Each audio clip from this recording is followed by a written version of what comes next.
Bonjour et bienvenue. On va découvrir maintenant dans cette vidéo assez rapide Make et comment on peut l'utiliser pour la première fois quand on ne l'a jamais vu. On va faire un petit scénario rapidement et puis on va l'exécuter. On va se rendre sur le lien que je vous fournis également dans l'email. Vous allez arriver directement sur la page de connexion. Donc là, on va créer un compte. Moi, je vais m'appeler contact plus David @caviar.com. On va se générer un mot de passe. Hop.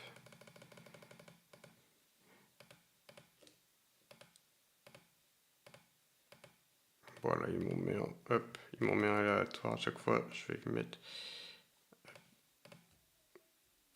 Voilà. Donc là, il me dit que c'est OK. Sign up for free. Donc là, il va vous envoyer un email.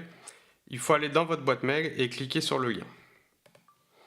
Une fois que vous cliquez sur le lien, vous arrivez ici, vous remplissez votre email et votre mot de passe que vous venez de créer et vous cliquez sur le bouton.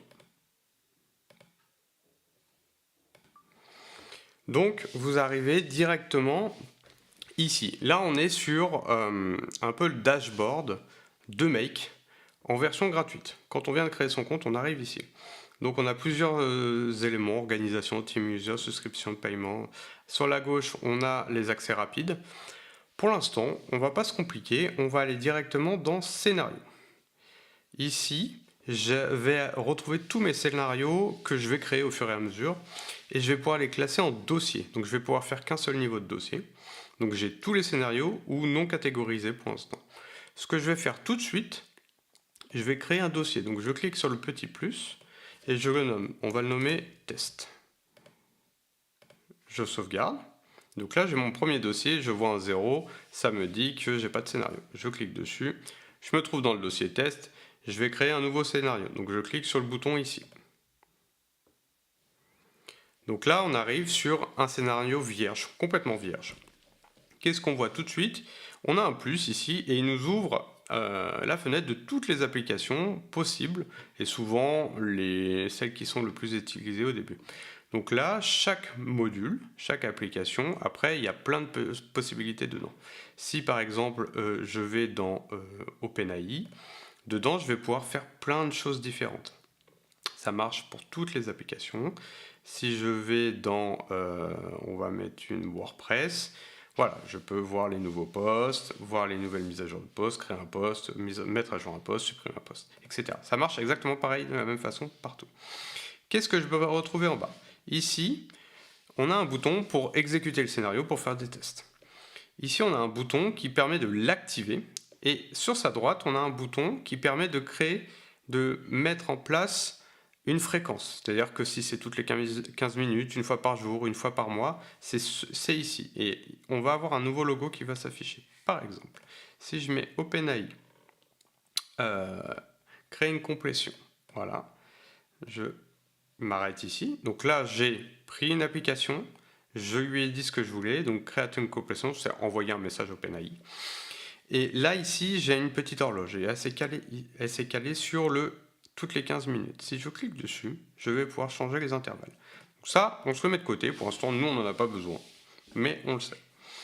Dès que je fais une action, je vais pouvoir utiliser le bouton Save pour la sauvegarder, cette action. Hop, je déplace juste ça, voilà. Qu'est-ce qu'on a d'autre? On a la possibilité, on a des settings de scénario. Pour l'instant, on n'en a pas besoin. On peut mettre des notes. Donc si je fais un clic droit sur un module, hop, je peux ajouter des notes. Et après, quand je vais cliquer ici, je vais pouvoir les retourner sur la droite et j'aurai un petit logo qui sera affiché. Je peux revenir en arrière.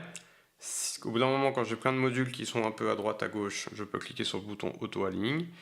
J'ai ici un bouton que je vous montrerai tout à l'heure, exporter mon scénario et importer un scénario. À droite, je retrouve mes applications. Donc ici, on a 3 classements pour contrôler où ça va. Ça, c'est des outils. Ça, c'est des parseurs de texte. C'est un petit peu avancé pour l'instant. Hop, je vous montre juste, mais on n'a pas besoin. Et là, on retrouve toutes les applications. Donc là, je suis dans WhatsApp. Dans OpenAI. Et puis ici, le plus, j'ai toutes les applications. Donc si jamais je clique sur Dropbox et je fais ça, voilà, ça m'a chargé une autre application. La seule différence avec les applications que je vais vous dire maintenant, c'est que ici il y a Watch File et il y a un acide. À chaque fois que vous voyez un acide, donc il y en a un pour ici, il y en a presque un partout. Gmail, ils en ont pas. Un acide, c'est quelque chose qui va être forcément le premier. Ici, j'en ai plusieurs. Celui-là, je ne peux pas le connecter ici. Si j'essaye, ça ne marchera pas. Il va vouloir forcément se mettre en premier. Et pour qu'il se mette en premier, je vais devoir prendre l'horloge et lui mettre dessus. Et là, je vais pouvoir connecter le deuxième. Ça fonctionne comme ça, c'est assez dynamique. Donc, si je veux plus les connecter ensemble, je fais un clic droit, unlink. Et dès que je le bouge, il va se remettre automatiquement. Il faut vraiment que je l'écarte. Et hop, il va se remettre. Voilà.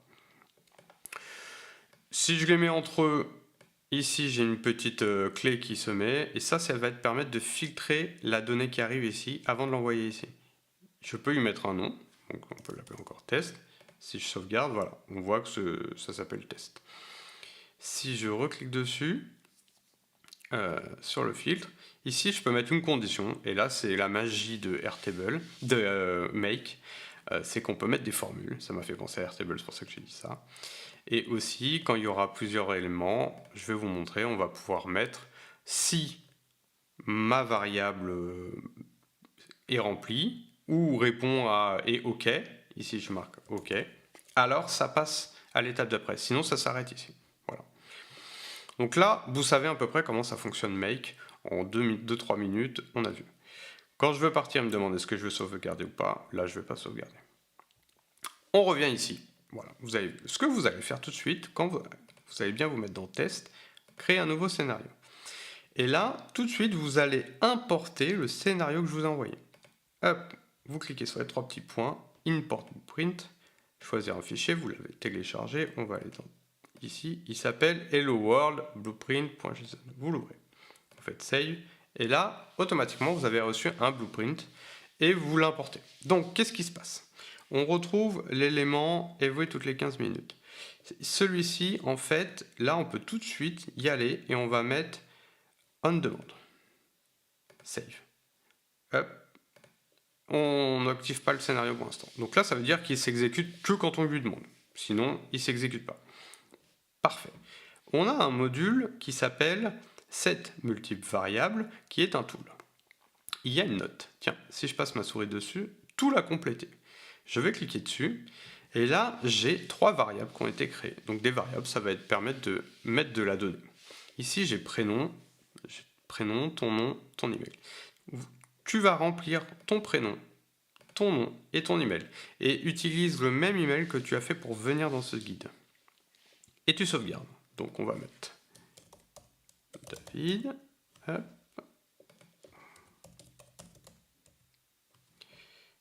Et on va mettre... Hop. Je sauvegarde. Ici, on voit un filtre si rempli. On clique dessus. Donc, si rempli, ça veut dire que la condition prénom, donc cette condition c'est le 2. Quand je mets ma souris, ça clignote ici, là. Donc ça veut dire que c'est bien ici. Existe. Et si la condition ton nom existe, et si la condition ton email existe, on peut passer à l'étape d'après. À titre d'info, si je clique là, et là je les vois bien. Prénom, ton nom, ton email. Voilà, ce qu'on ne voyait pas tout à l'heure. Donc là, c'est OK. Hop. Hop. Voilà, je vais déplacer ma tête. Et on a le dernier module qui est un make request. C'est on va envoyer les informations à une URL. Cette URL est déjà renseignée. Tout est déjà renseigné. Cette URL, ça va envoyer les informations sur le site Caviro, qui va les recevoir et qui va automatiquement valider ces informations. Et si je les reçois et si elles sont valides, vous allez recevoir une réponse. Donc, pour tester, je fais le petit run ici. J'envoie. Donc là, on voit 1. Donc, il a fait une opération. Donc ça, c'est une opération. Il est passé dans le filtre. C'est OK. Donc là, on voit bien les petites coches. Et c'est parti. Tiens, ma donnée, elle est partie. Mon scénario fonctionne. Si je vais voir mes emails, alors, est-ce que je vais pouvoir vous montrer? Non. Si je vais voir mes emails et que ça a fonctionné et que tout est bon, normalement, vous avez reçu un email.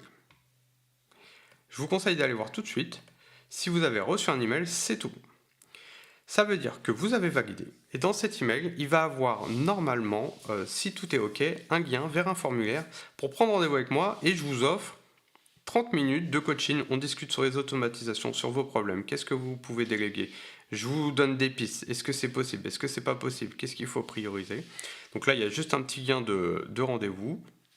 Vous prenez un rendez-vous, donc c'est le matin pour l'instant. Peut-être que plus tard ça sera décalé, j'aurai plus de dispo. Et puis on se fait ce petit rendez-vous. En d'autres cas, si vous voulez pas faire le rendez-vous, il n'y a pas de souci. Vous pouvez m'envoyer répondre à l'email directement ou répondre à un des emails en séquence pour me poser des questions. Ça me fera un plaisir de vous répondre. Et sinon, demain, je vous envoie le prochain email. Voilà, merci à vous et à demain.